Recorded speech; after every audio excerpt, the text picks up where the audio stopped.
Okay, the beginning of this video is going to be all about how to listen to music as a musician, as a producer, as an engineer, mixer, guitar player, keyboard player, drummer, vocalist. Before I get into that, I wanted you to know that like I would never try and sell anybody anything on this channel. This is strictly, no shilling involved, no self-promotion, nothing tricky. You can come here for some honest content without any agenda. I wouldn't want you to think any other way. Let me just get my other cup. These are available. So listening, passive listening is my first topic. As musicians, as producers, as engineers, we tend to listen to music like no one else listens to music. I've gone over this many times with other artists. No one else sits in a control room with thousands of dollars of perfectly treated walls and tuned frequencies of ceiling panels and wall panels and floor panels and isolated speakers and equalizers on the speakers, which are tuned to get rid of a specific. No basic everyday music listener sits in a room like that with the two speakers perfectly separated from them, in the perfect triangle from the two ears out, and sitting in the center listening to music with zero interruptions and no outside noises, no sirens, no refrigerator noise like I have or anything like that. Nobody else listens like that. Yet when we're scrutinizing a record and we're mixing a record, making a record, and I refer to everything as records because we are recording. So, I know that there's no more, there's the hipster vinyl situation, but they're recordings. So we call them making records. So nobody listens like us. And if you're going to try and relate to what your customer or your fan or your supporter is going to be hearing, you need to kind of get into a mode of accepting that the laboratory where we work, which is those type of conditions, like I said, you can hear every little nuance coming out of the speakers because everything is tuned perfectly, as opposed to how the listener is going to hear it in a very passive manner. So I'm very big on listening as often as possible without my mixer, engineer, producer ears. So that means, what does that mean? It means like getting not really fancy Bluetooth speakers, headphones, let's say. I have these Beats Solo things that I just decided, okay, that's a very consumer. Let me see, I can bring them over here. These are the Beats Studio. I think that's what they're called. They're small. They're lightweight. They're comfortable. Those are my walking around town, listening to music without any agenda headphones, and that allows me to just listen to music, to enjoy it, to absorb the things that I might not normally listen to on Spotify. I'll put some sort of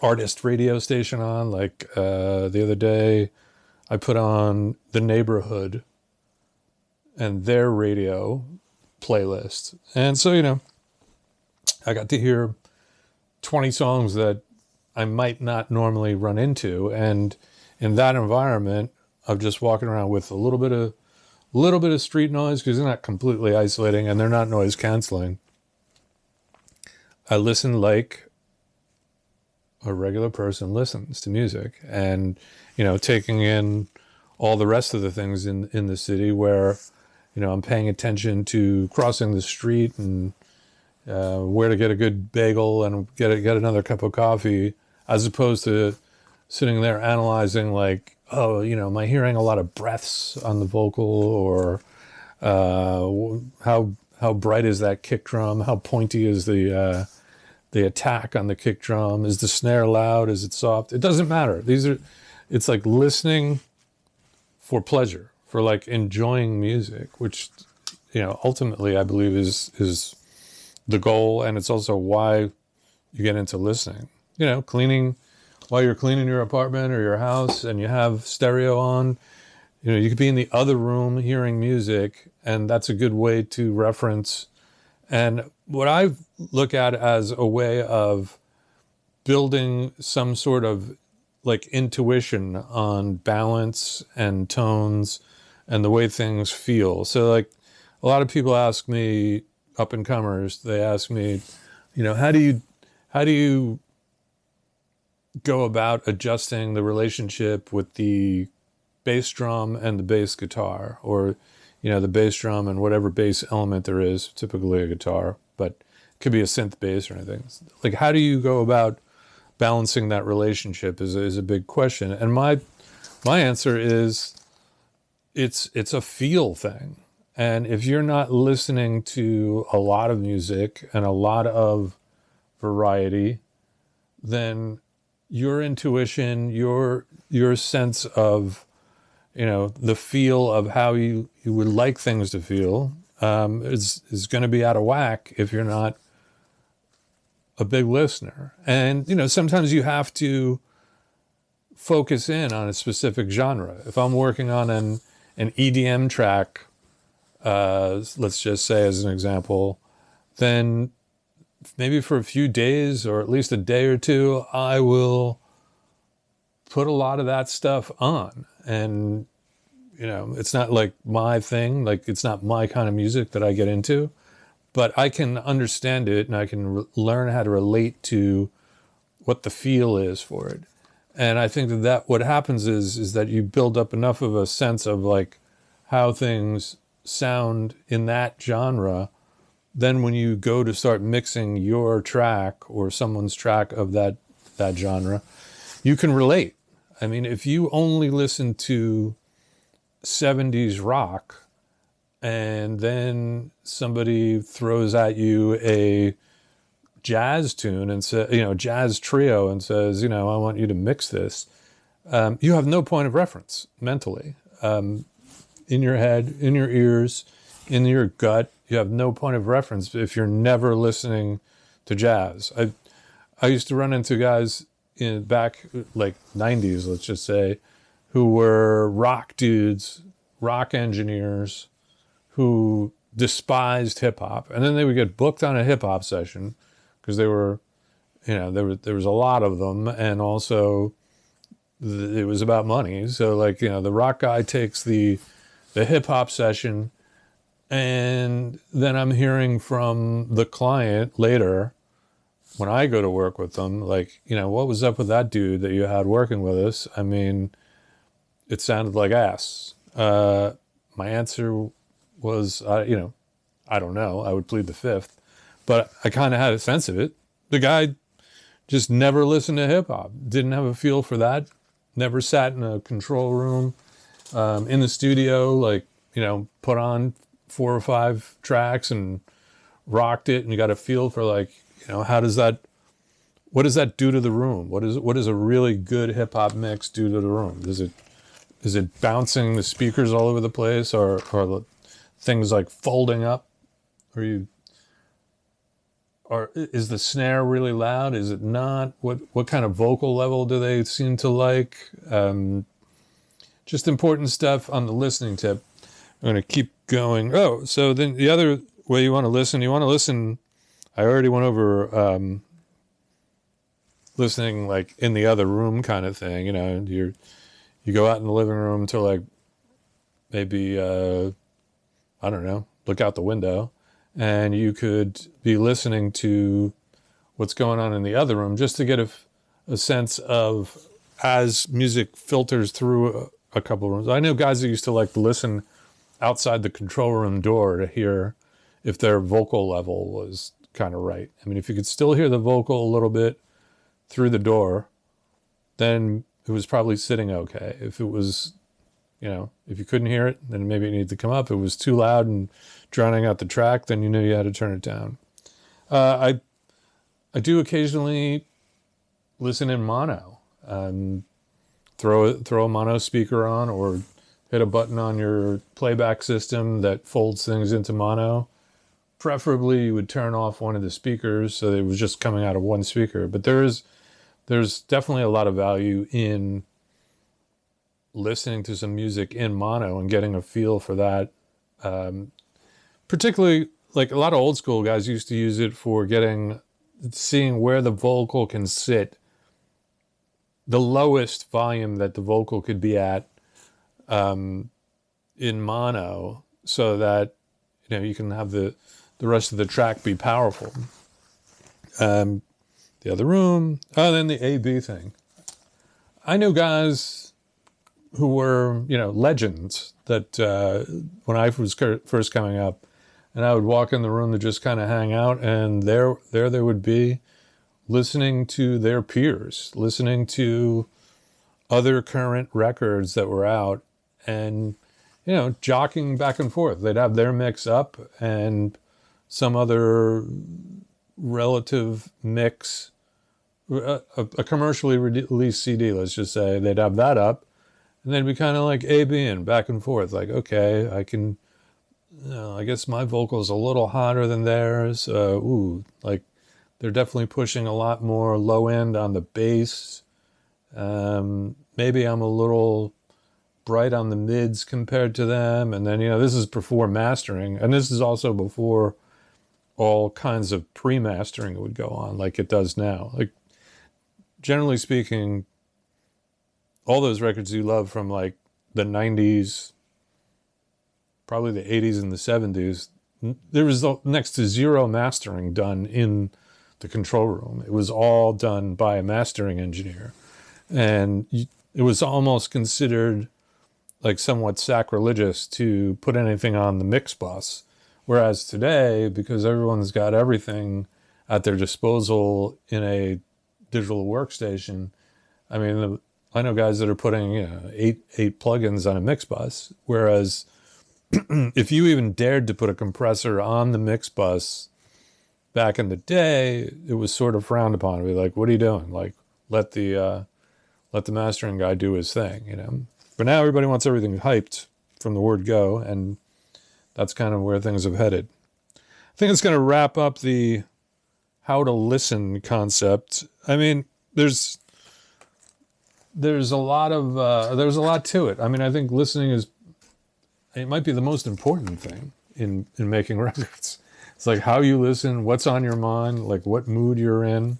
I don't care what room you're in, as far as, some fantastic recording studio or amazing control room. You could just live in headphones if that works for you. But as long as they're the same headphones. Like, for instance, in my setup here at my production room, I don't have incredibly fancy, expensive speakers.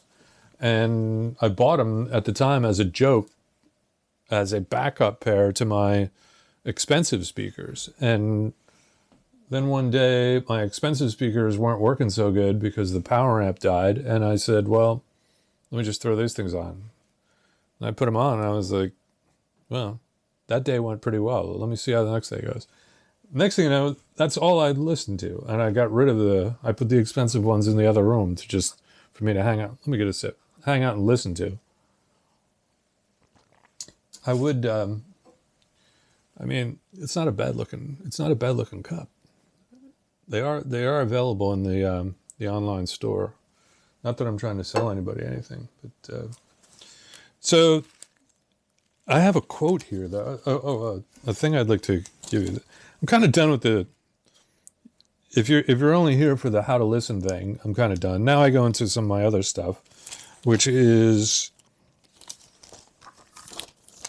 I had this 6 rules thing, which is great. I wanted to see if anybody could figure this out. 6 rules. I'm not going to give you the exact title, what the 6 rules are for, because that would be too easy to guess maybe. But here's the 6 rules. Trust yourself. A lot of artists have trouble with that. Break some rules.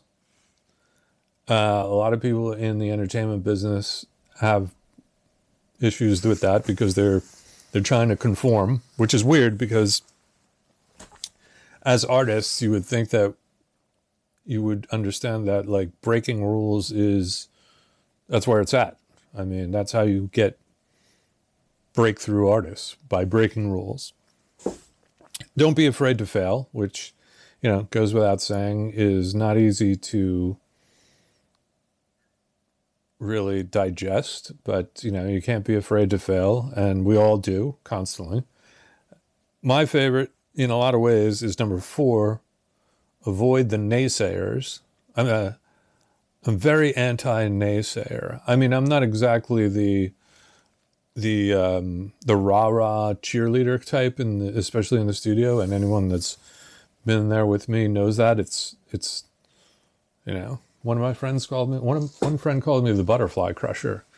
But it was in jest. I mean, I'm supportive, but I'm not like, I'm not the jump around the room, high-fiving everybody after every take kind of person. I kind of take it in stride, and I'll let you know if I think it's good or if I don't think it's good. And if I say it's pretty good, that's a big deal.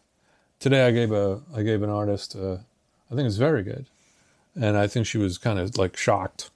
But number 4 was avoid the naysayers.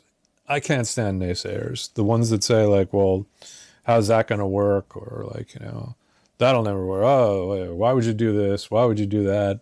Why would you play that gig? Why would you want to use that thing? Or why would you want to try this? They're the big ones against trying. Why would you want to try that? Everybody's doing that. Why would you start a YouTube channel? Everybody's got a YouTube channel. Or everybody's got a TikTok account. No kidding. You just do what you want to do. Avoid the naysayers. 5, work like hell. I'm into that. Working, if you like what you do, is working like hell is kind of it's hard to achieve because you don't mind the work. But working like hell is a phenomenal feeling, I think. And number 6 is give something back. I could look at this as somewhat of a give something back, because God knows I'm not making any money on it. I mean, and I looked at the actual crazy statistics. There is not a lot of chance to make money at doing a YouTube channel. I think I'm going to do the session confidential now. And this is all without an edit, so I hope you can bear with me. You're supposed to like this and subscribe and all that stuff. My session confidential, this segment, let me dig through my catalog right now. All right, I'll tell you this story. It was about 1996, I'm going to say. It had to be. I was working on a Michael Jackson session, which was a year after working on the Making of History album, which was, that was a year of my life working on that record. But Michael came back to New York in, I think it was 96, came back to the Hit Factory. Same crew basically came back. I'm on the session, and this was to prepare for Michael Jackson's comeback concert at the Beacon Theater. And this involved sorting through old masters and tracks and getting things organized for the band, which was rehearsing over at SIR on 52nd Street, so that they could put this concert together. And they were doing the rehearsals at the time at the theater, because this was going to be like a huge televised event. I know that the producer wanted it to be like Michael Jackson's comeback special, very similar to the Elvis 68 comeback special. His idea was for it to be intimate and very much not pre-recorded and blah, blah, blah. But anyway, there was a lot of downtime on this session. We weren't really, there was a big crew of guys, a lot of guys that went on to bigger and better things in a lot of ways, bigger than Michael Jackson. I don't know about bigger, but big things afterwards. And, but anyway, one afternoon I'm at the studio and I get a phone call from reception, and receptionist says, oh, Tony, Troy needs to talk to you. And Troy was the son of the owner of the Hit Factory, but he was running the place. He was one of the guys running the place. Him and Danielle and Ed were running the place. And I know when Troy called, it was serious. So I got on the phone, and Troy was very much a wound up kind of New York guy. Really interesting, spirited dude. So he gets on the phone and Tony, are you busy right now? I'm like, well, I'm on the session right now, but why? What's up? He's like, is there any way you can get out of there for like a little while and get up to, you know how to program drum machines, right? I said, yeah. He goes, can you get out of the session for a little while? It's very important you can get up to 6th floor and do a little drum programming.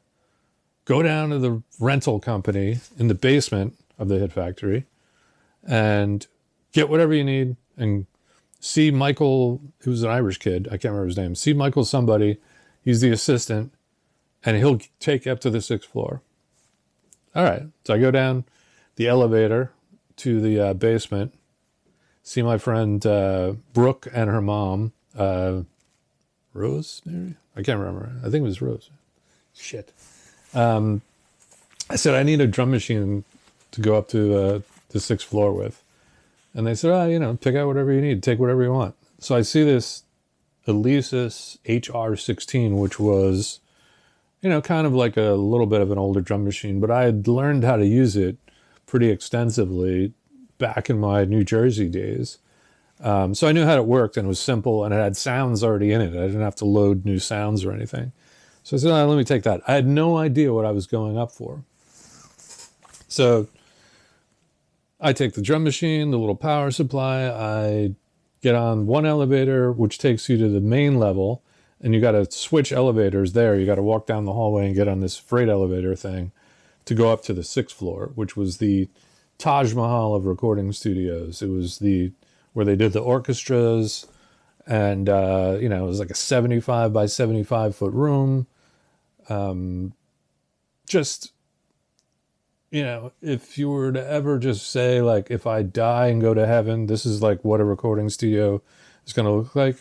That's what it looked like. It was just incredible. And so I walk down the hallway and I see Michael, the young kid that was the assistant, and he's, gives me this whole thing, and I'm, all right, hey, what's up? And we get on the elevator, and there's this big elevator. It's like bigger than my studio here. You could drive cars into it because that's what it used to be for. I'm going to try and dial up my image here that I have somewhere. I don't want to do anything embarrassing. So it's not that one, not that one, not that one, not that one. It's that one. So this is the room I was going up to, if you could see that. So we get on the elevator, and it's about to close, and we hear like, hey, hold the elevator. And the guy hits the button, and here comes Billy Joel onto the elevator. So now it's me, Michael, and Billy Joel, and he's like, hey, what's up? How you doing? Sort of wound up a little bit. And now the elevator's going up, and we're going to the 6th floor. And I start to realize that, like, okay, I think Billy's going on the 6th floor with us. So this is pretty interesting. and he's like, is everybody up there or whatever? And Michael says, yeah, everybody's up there. So we get off the elevator, the doors open, we get off. Michael goes, come on, we're going this way into that room. And the doors open, and in that room, I see two pianos at the back of the room, which is like, almost like a basketball court. You could definitely play basketball on there. And at the one piano, there's no one sitting. And at the other piano is Elton John. Full Elton John tracksuit, the whole bit. And Michael goes, yeah, you're going up to sit between, up there. So they put a chair between the two grand pianos, and I could literally just about touch Elton on this side and just about touch Billy Joel on this side. And I got my little HR-16 drum machine. I think they gave me a little table for it. And I had a little chair, a little pair of headphones. Everyone's scurrying around. Billy and Elton say hello. Elton's talking about like, yeah, Bernie just sent down these lyrics. Bernie Taupin, unless you're living under a rock, as far as if you know who Elton John is, you know who Bernie is. And they kind of said, hey, what's up? You got the whole drum machine thing going. And I was, just kind of gave them a nod and said, yeah, I'm cool. I'm ready. And they started playing piano and singing. They both had microphones, and they were going over this new song that Bernie had written that they were putting music to, called Meet Me in the Middle of the Red, White, and Blue. Now, they were touring together at the time, and they were doing co-headlining gigs. And I believe they did this for like a couple of years, where like they would just do co-headlines. And I think one night Elton would open, the other night Billy would open. They would play a bunch of songs back and forth. That's what I knew about it. But anyway, we're now like working out this song, and I am sitting there like, I think I mentioned, a little bit like Forrest Gump, in that I've been in these weird situations like that are so surreal that that's the only way you can describe it, is surreal. And I start thinking about like, okay, what's the tempo? And the thing, it had a little tap tempo from what I remember. And then I thought like, I can't be all that like adventurous with this beat, that's for sure.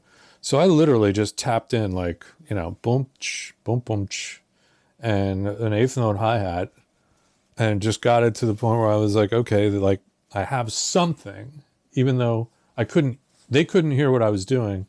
And, they weren't playing with me. They were playing with each other the whole time.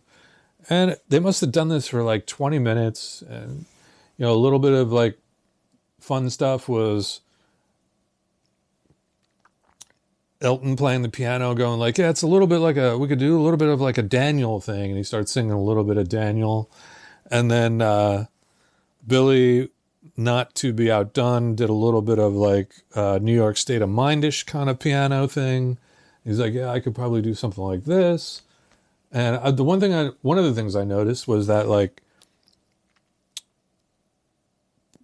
Billy, they both had totally different styles of playing the piano. Like if you watch their hands, Billy was much more like maybe like this close to the keys all the time.